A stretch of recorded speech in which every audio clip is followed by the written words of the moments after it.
जब अकबर रो पड़ा और बीरबल ने अपना सब कुछ खो दिया। एक ऐसी कहानी जो दिल हिला दे।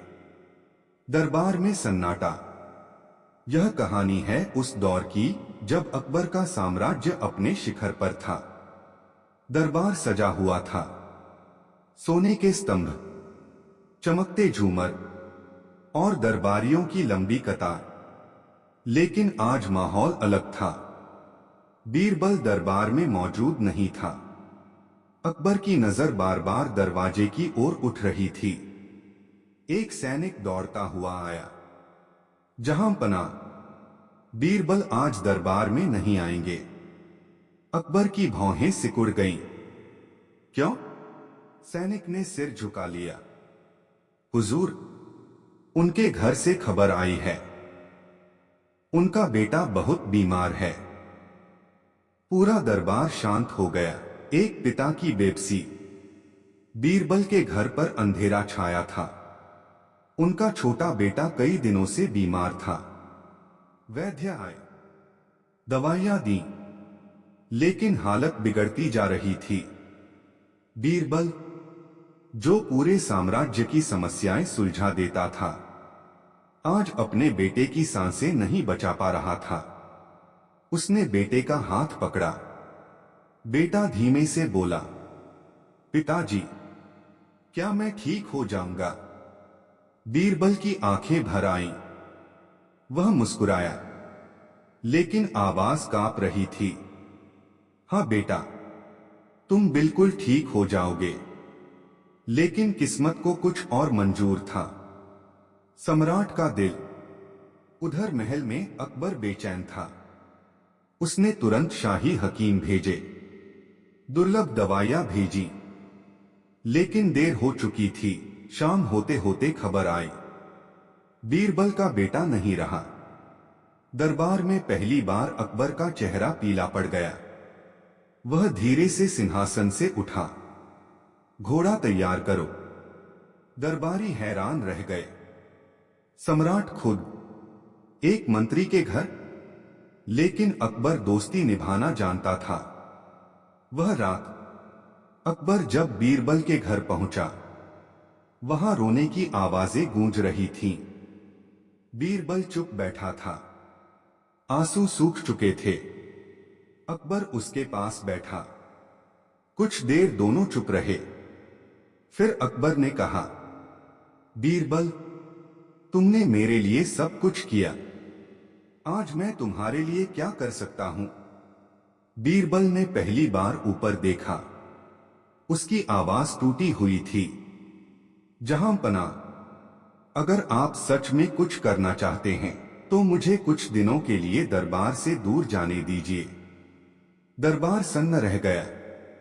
दरबार के इतिहास में पहली बार ऐसा हुआ था कि अकबर कई दिनों तक चुप रहा। सिंहासन पर बैठा सम्राट आज अकेला लग रहा था, क्योंकि उसके पास उसका सबसे सच्चा मित्र नहीं था। बीरबल। खाली दरबार। दरबार लगा। मंत्री अपनी अपनी सलाह दे रहे थे, लेकिन अकबर हर बात पर एक ही जवाब देता। अगर बीरबल होता तो क्या कहता? कुछ दरबारी मन ही मन खुश थे। उन्हें लगा, अब उनका रास्ता साफ है। एक मंत्री ने धीरे से कहा, जहां पनाह, बीरबल अब पहले जैसे नहीं रहे। दुख ने उन्हें कमजोर बना दिया है। अकबर की आंखें लाल हो गईं। दुख इंसान को कमजोर नहीं, गहरा बना देता है। पूरा दरबार खामोश। साजिश की शुरुआत। उसी रात कुछ दरबारी गुप्त कक्ष में मिले। यह सही समय है। बीरबल दरबार से दूर है। सम्राट भावुक है। उन्होंने एक योजना बनाई।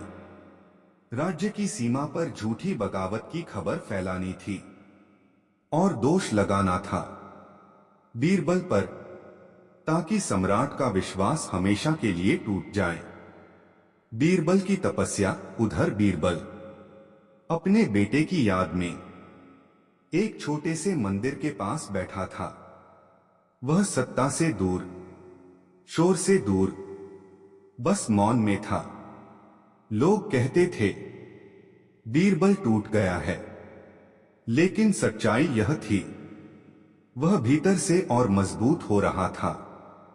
उसने खुद से कहा, अगर किस्मत ने मुझसे मेरा बेटा लिया है तो शायद मुझे कुछ बड़ा करने के लिए तैयार कर रही है। बड़ा झटका। अचानक एक सैनिक घोड़े पर दौड़ता हुआ आया। मंत्री बीरबल, राज्य में विद्रोह हो गया है और दरबार में आपका नाम लिया जा रहा है।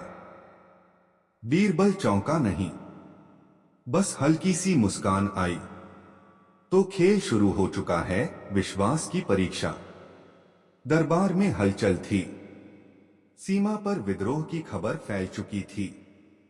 कुछ दरबारी ऊंची आवाज में बोले, जहांपना, यह सब बीरबल की चाल है। सिंहासन पर बैठे अकबर का चेहरा सख्त हो गया। चुप रहो, उसकी आवाज गूंज उठी। बीरबल पर उंगली उठाने से पहले सबूत लाओ। दरबार में सन्नाटा छा गया। नकली सबूत। अगले दिन दरबार में कुछ कागज पेश किए गए। उनमें लिखा था कि बीरबल ने सीमा के सैनिकों को गुप्त संदेश भेजे हैं। अकबर ने कागज हाथ में लिए। लिखावट, मुहर, सब असली लग रहा था।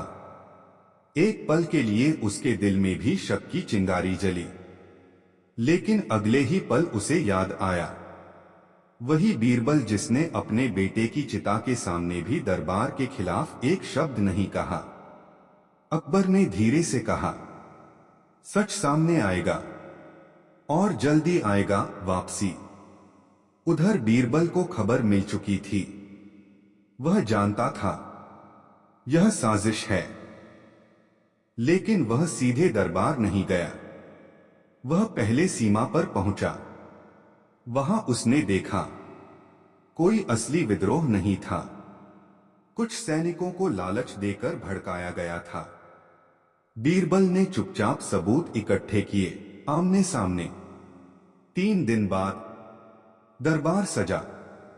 अचानक दरवाजा खुला। बीरबल अंदर आया। पूरा दरबार खड़ा हो गया। अकबर की आंखों में राहत चमक उठी। बीरबल ने झुककर सलाम किया, फिर बोला, जहांपनाह, अगर मैं गुनहगार हूं तो सजा दीजिए, लेकिन पहले सच्चाई सुन लीजिए। उसने एक एक कर असली गुनहगारों के नाम और सबूत सामने रख दिए। दरबार के वही मंत्री कांपने लगे। अकबर सिंहासन से उठ खड़ा हुआ। धोखा देने की सजा, मौत है असली आंसू। सभी को लगा अब अकबर गुस्से में सख्त फैसला देगा, लेकिन उसने कहा, मौत आसान सजा है। इन्हें जिंदगी भर के लिए राज्य से निकाल दिया जाए। फिर वह बीरबल की ओर मुड़ा। उसकी आवाज भर्रा गई, मैंने एक पल के लिए भी तुम पर शक नहीं किया, लेकिन अगर करता तो खुद को कभी माफ नहीं करता। बीरबल की आंखें नम हो गईं। जहांपनाह, सच्ची दोस्ती वही है जहां विश्वास आंधी से भी मजबूत हो। अकबर ने आगे बढ़कर बीरबल को गले लगा लिया। दरबार में पहली बार सम्राट की आंखों से आंसू गिरते देखे गए। लेकिन कहानी अभी खत्म नहीं हुई, क्योंकि असली भावनात्मक मोड़ अभी बाकी है। बीरबल का दिल अब भी अपने बेटे के लिए रो रहा है। क्या अकबर उसके दर्द को कम कर पाएगा, या यह दोस्ती एक नई परीक्षा से गुजरेगी? अधूरा पिता। दरबार फिर से सामान्य हो चुका था। साजिश करने वाले मंत्री राज्य से निकाल दिए गए। अकबर और बीरबल पहले की तरह साथ बैठते थे, लेकिन एक चीज बदल चुकी थी, बीरबल की हंसी। मुस्कान के पीछे का दर्द। एक दिन दरबार में किसी ने मजेदार किस्सा सुनाया। सभी दरबारी हंसे, अकबर भी मुस्कुराया, लेकिन जब उसने बीरबल की तरफ देखा, वह बस हल्की सी मुस्कान दे रहा था। उसकी आंखें खाली थीं। अकबर समझ गया बीरबल की बुद्धि वापस आ गई थी, लेकिन उसका दिल अब भी शोक में था। सम्राट का निर्णय। उस रात अकबर ने अकेले बैठकर सोचा, मैं सम्राट हूं, पर अपने मित्र के आंसू नहीं सुखा सकता। अगले दिन उसने घोषणा की, राज्य में एक विशाल विद्यालय बनाया जाएगा। उसका नाम होगा दीपक विद्या मंदिर। बीरबल के दिवंगत पुत्र के नाम पर। पूरा खर्च शाही खजाने से होगा। दरबार हैरान रह गया। वह क्षण जब यह समाचार बीरबल को मिला, वह कुछ देर चुप रहा, फिर धीरे से बोला, जहांपना, आपने मेरे बेटे को अमर कर दिया। अकबर ने कहा, बीरबल, मैं तुम्हारा दुख मिटा नहीं सकता, लेकिन उसे रोशनी में बदल सकता हूं। उस दिन पहली बार बीरबल खुलकर रोया और अकबर ने उसे रोने दिया। अंतिम संदेश। विद्यालय का उद्घाटन हुआ। गांव के गरीब बच्चे वहां पढ़ने लगे। बीरबल ने बच्चों को देखते हुए कहा, मेरे बेटे की सांसें भले रुक गईं, लेकिन उसका सपना इन बच्चों में जिंदा रहेगा। अकबर ने धीमे से कहा, और हमारी दोस्ती। इतिहास में कहते हैं, राजा और मंत्री का रिश्ता अक्सर सत्ता तक सीमित होता है, लेकिन अकबर और बीरबल की दोस्ती विश्वास, त्याग और आंसुओं से लिखी गई थी। और यही वजह है कि आज भी उनकी कहानियां दिल छू जाती हैं।